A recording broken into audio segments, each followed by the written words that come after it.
મિત્રો, આજે તારીખ 8 જાન્યુઆરી 2025 ત્યારે આજની વિડીયોમાં વાત થશે દેશ અને દુનિયાના સુપરફાસ્ટ સમાચારની। સૌપ્રથમ વાત થશે ગુજરાતમાં હજુ પણ 48 કલાક ભારે। ત્યારે વાત થશે પીએમ નરેન્દ્રભાઈ મોદી આજે આંધ્રપ્રદેશને કરોડો રૂપિયાની ભેટ આપશે। શહેર કરતાં વકફ બોર્ડની જમીન વધારે છે તે કોર્ટમાં દાવો કરવામાં આવ્યો છે। ત્યારે વાત થશે ઈસરોએ અવકાશમાં છોડ ઉગાડ્યો છે। સોમેશ્વર મંદિરમાં તસ્કરો ત્રાટક્યા। ગોંડલ પોસ્ટ ઓફિસમાં અધિકારી ઉપર થયો છે હુમલો। વધુ એક જિલ્લો બનાવવા આંદોલનનું રણસિંગું ફૂંકાયું છે। વડીરોલર ટાર્ગેટ કરતી ચોરી કરતી ત્રિપુટી ઝડપાઈ ગઈ છે। ચાઇનીઝ દોરીથી પતંગ ચગાવતા યુવકની ધરપકડ કરવામાં આવી છે। ફ્લાવર શો 2025ને ગિનીસ બુક ઓફ વર્લ્ડ રેકોર્ડમાં સ્થાન મળ્યું છે। રાજકોટમાં ગોકુળિયું વાતાવરણ ઊભું થયું। ઉત્તર રાજ્યમાં ઠંડી વધશે, પહાડો ઉપર હિમવર્ષાની શક્યતા। અમરેલી લેટર કાર્ડમાં સૌથી મોટો ખુલાસો થયો છે। સવારની હેડલાઇન્સ ઉપર પણ નજર રાખીશું। વુહાનમાં શાળાઓ બંધ। HMPVને લઈને ચીનમાં સ્થિતિ વણસી છે અને HMPVથી ડરવાની જરૂર નથી। હવે મિત્રો સમાચારો વિસ્તારથી। HMPV અંગે સરકારે કહ્યું છે કે આ વાયરસ નવો નથી, ડરવાની જરૂર નથી। સ્વાસ્થ્ય મંત્રાલયના જણાવ્યા અનુસાર તેની પ્રથમ ઓળખ 2001માં થઈ હતી। આ વાયરસને કારણે હોસ્પિટલમાં દાખલ થવાની ભાગ્યે જરૂર પડતી હોય છે। નિષ્ણાતોએ કહ્યું છે કે HMPV ફેફસા અને શ્વસન માર્ગમાં ચેપનું કારણ બને છે। લક્ષણો સામાન્ય શરદી અથવા તો ફ્લૂ જેવા હોય છે। ભારતમાં આ વાયરસની પુષ્ટિ 2003માં પુણેમાં થઈ હતી। મિત્રો, અન્ય મહત્વના સમાચારની વાત કરીએ તો વુહાનમાં શાળાઓ બંધ। HMPVને કારણે ચીનમાં સ્થિતિ વણસી છે। HMPVને કારણે ચીનમાં ગંભીર પરિસ્થિતિનું નિર્માણ થયું છે। વુહાનમાં શાળાઓ બંધ કરી દેવામાં આવી છે। એન્ટીવાયરલ દવાઓની ભારે અછત છે। વધતા કેસોને કારણે WHOએ ચીન પાસેથી આ વાયરસ અંગે માહિતી માંગી છે। ચીન હજુ પણ HMPV કેસોની માહિતી છુપાવી રહ્યું છે। વુહાનમાં 10 દિવસમાં HMPV કેસમાં 529% વધારો થયો છે। આ વાયરસ સમગ્ર સ્પેનમાં અરાજકતા ફેલાવી રહ્યો છે। ભારતમાં હવે સ્થિતિ સામાન્ય છે। મિત્રો, અન્ય મહત્વના સમાચારની વાત કરીએ તો હેડલાઇન્સ ઉપર નજર નાખીએ। પીએમ મોદી આજે આંધ્રપ્રદેશમાં અનેક પ્રોજેક્ટનો શિલાન્યાસ અને ઉદ્ઘાટન કરશે। સંરક્ષણ મંત્રી રાજનાથસિંહ આજે માલદીવના સંરક્ષણ મંત્રી સાથે વાતચીત કરશે। વન નેશન વન ઇલેક્શન સંબંધિત 2 બિલની તપાસ માટે રચાયેલી સંસદીય સમિતિની આજે પ્રથમ બેઠકનું આયોજન। પંજાબ, હરિયાણા, ચંદીગઢ, દિલ્હી અને યુપી સહિત 13 રાજ્યોમાં ધુમ્મસ અને તીવ્ર ઠંડીનું એલર્ટ। અને ડૉક્ટર વી નારાયણન ઈસરોના નવા વડા બનશે। મિત્રો, અન્ય મહત્વના સમાચારની વાત કરીએ તો અમરેલી લેટર કાર્ડમાં સૌથી મોટો ખુલાસો થયો છે। અમરેલી લેટર કાર્ડના અત્યારે નવા વળાંક પણ આવી રહ્યા છે। પાયલ ગોટીની રાત્રે 12 વાગ્યે ધરપકડ થઈ નહોતી તેવો ખુલાસો થયો છે। પાયલની ધરપકડ બપોરે 3 વાગ્યે અને 45 મિનિટે થઈ હતી। આ ઉપરાંત મેજિસ્ટ્રેટ સમક્ષ પોલીસે હેરાન ન કર્યાની કબૂલાત પણ કરી છે। પાયલે મીડિયા સમક્ષ એવી રજૂઆત કરી હતી કે તેને પટ્ટા મારવામાં આવ્યા હતા। જોકે જજ સામે પોલીસ હેરાનગતિ નથી કરી એવી કબૂલાત કરી હતી। મેજિસ્ટ્રેટ અને મીડિયા સમક્ષના નિવેદનમાં કેમ આટલો બધો વિરોધાભાસ જોવા મળી રહ્યો છે? મિત્રો, અન્ય મહત્વના સમાચારની વાત કરીએ તો ઉત્તરના રાજ્યોમાં ઠંડી વધશે, પહાડો ઉપર હિમવર્ષા। જમ્મુ કાશ્મીરના ગુલમર્ગમાં સવારે હિમસ્ખલન થયું હતું, જોકે કોઈ નુકસાનના અહેવાલ નથી। અનેક જિલ્લામાં હિમવર્ષા થઈ છે, જેના કારણે Mughal road, Srinagar Leh road, Sinthan Kishtwar road, Gurez highway બંધ કરી દેવામાં આવ્યો છે। અહીં 2 થી 3 દિવસ સુધી હિમવર્ષા થવાની શક્યતા છે।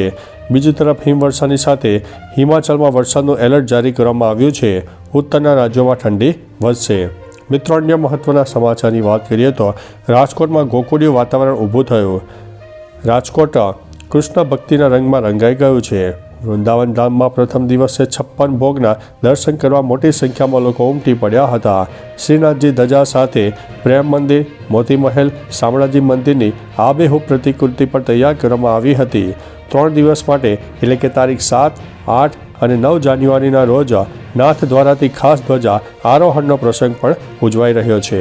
મિત્રો, અન્ય મહત્વના સમાચારની વાત કરીએ તો ફ્લાવર શો 2025ને ગિનીસ બુક ઓફ વર્લ્ડ રેકોર્ડમાં સ્થાન મળ્યું છે। દર વર્ષે યોજાતા અને લાખો લોકોને આકર્ષિત કરતા અમદાવાદ ઇન્ટરનેશનલ ફ્લાવર શોમાં આ વર્ષે પણ એક નવો Guinness book of world record મળ્યો છે। ગત વર્ષ સૌથી લાંબી ફ્લાવર વોલ માટે ગિનીસ વર્લ્ડ રેકોર્ડ પ્રાપ્ત કરી લીધા બાદ આ વર્ષે વર્લ્ડ લાર્જેસ્ટ ફ્લાવર બુકે માટે ફરી એકવાર ગિનીસ બુક ઓફ વર્લ્ડ રેકોર્ડમાં સ્થાન મેળવીને અમદાવાદને ફરી એકવાર વિશ્વ ફલક ઉપર મૂક્યું છે। મિત્રો, અન્ય મહત્વના સમાચારની વાત કરીએ તો ચાઇનીઝ દોરીથી પતંગ ચગાવતા યુવકની ધરપકડ. અમદાવાદ સહિત રાજ્યભરમાં ઉત્તરાયણના તહેવાર દરમિયાન પ્રતિબંધિત ચાઇનીઝ દોરીના ખરીદ, વેચાણ અને ઉપયોગ ઉપર આ વખતે પોલીસે વેળાસર સખ્તાઈથી કામ લેવાની શરૂઆત કરી છે. એટલું જ નહીં, પહેલી વખત શહેર પોલીસે ચાઇનીઝ દોરીથી પતંગ ચગાવતા યુવકને ઝડપી લઈને કાયદેસરની કાર્યવાહી હાથ ધરી છે, જેમાં હાલ પોલીસે ચાઇનીઝ દોરીનું વેચાણ કરનાર યુવકને પણ ઝડપી લીધો છે.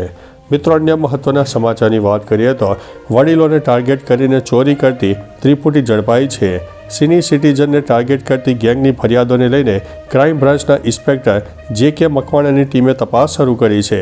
તપાસ દરમિયાન ચોક્કસ રિક્ષામાં જ આવી ઘટના બનતી હોવાનું જણાતા પોલીસે તપાસ આદરી હતી. પોલીસે સંખ્યાબંધ સીસીટીવી કેમેરાના ફૂટેજ ચેક કરતા આ રિક્ષા ગીતા મંદિર મજૂર ગામ પાસેથી પકડાઈ હતી. પોલીસે રિક્ષામાંથી સરસામાન, આશા અને વિક્રમને પણ ઝડપી લીધા છે.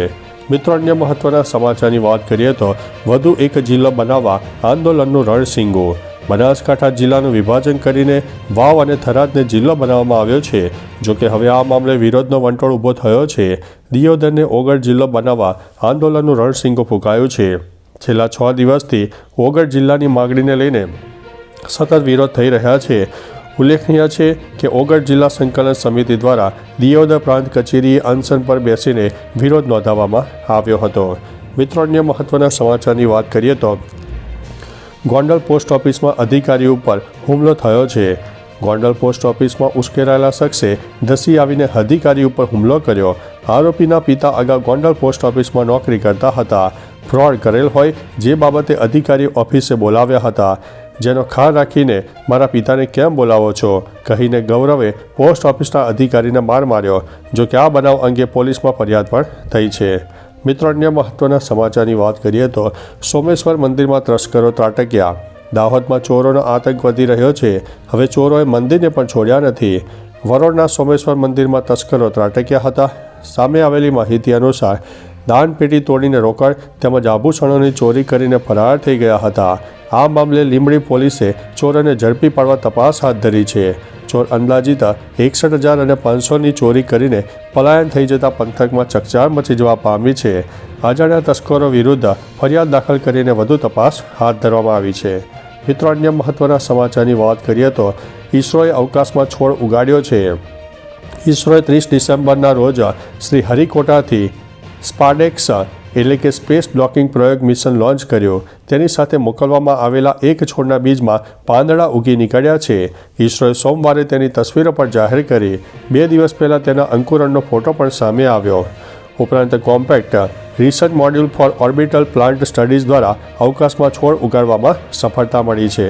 મિત્રો, અન્ય મહત્વના સમાચારની વાત કરીએ તો શહેર કરતાં વકફ બોર્ડની જમીન વધારે. સંભલમાં જામા મસ્જિદ મંદિર વિવાદ ઘણો મોટો થયો છે. સંભલ શહેર વિસ્તાર કરતાં ત્યાં વકફની પ્રોપર્ટી વધારે હોવાનો દાવો કરવામાં આવ્યો છે. માત્ર 5 ચોરસ કિલોમીટરના સંભલ શહેરમાં 20 વકફ મિલકતો હોવાનું કહેવાય છે. ડીએમએ તપાસ કરી તો આ 20 મિલકતો 7 ચોરસ કિલોમીટર કરતાં વધુ હોવાનું જણાવ્યું છે. આવી સ્થિતિમાં ડીએમએ નકલી દસ્તાવેજો બનાવવા માટે ફરિયાદ પણ દાખલ કરી છે. મિત્રો, અન્ય મહત્વના સમાચારની વાત કરીએ તો પીએમ મોદી આજે આંધ્રપ્રદેશને કરોડો રૂપિયાની ભેટ આપશે. પીએમ મોદી આજે આંધ્રપ્રદેશને 2 લાખ કરોડ રૂપિયાથી વધુના પ્રોજેક્ટની ભેટ આપશે. વિશાખાપટ્ટનમમાં આયોજિત કાર્યક્રમમાં સીએમ ઉપરાંત એન ચંદ્રબાબુ નાયડુ અને નાયબ સીએમ પવન કલ્યાણ હાજર રહેશે. તેમાં મુખ્યત્વે ગ્રીન હાઇડ્રોજન સેન્ટર અને મેડિસિન પાર્ક સામેલ છે. શિલાન્યાસ સમારોહ અને ઉદ્ઘાટન સમારોહ પછી પીએમ રોડ શો યોજશે અને જાહેર સભાને સંબોધન કરશે. તેથી ચુસ્ત સુરક્ષા વ્યવસ્થા ગોઠવવામાં આવી છે. મિત્રો, અન્ય મહત્વના સમાચારની વાત કરીએ તો ગુજરાતમાં હજુ 48 કલાક ભારે. ઉત્તર ભારતના રાજ્યમાં ભારે હિમવર્ષાને કારણે ત્યાં ઠંડા પવનો ગુજરાત તરફ આવી રહ્યા છે.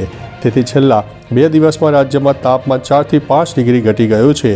વહેલી સવારે ઠંડા પવન પણ ફૂંકાઈ રહ્યા છે. આવામાં હજુ 48 કલાક સુધી આવું જ વાતાવરણ રહી શકે છે. 2 દિવસ બાદ 2 થી 3 ડિગ્રી તાપમાનમાં વધારો થશે તો ઠંડી ઘટશે. આ આગાહી વચ્ચે હવામાન વિભાગે આવી મોટી આગાહી સામે લાવી છે. તો ચાલો મિત્રો, ફરીથી દેશ અને દુનિયાના સુપરફાસ્ટ સમાચાર લઈને મળતા રહીશું. ત્યાં સુધી અમને રજા આપશો. નમસ્તે.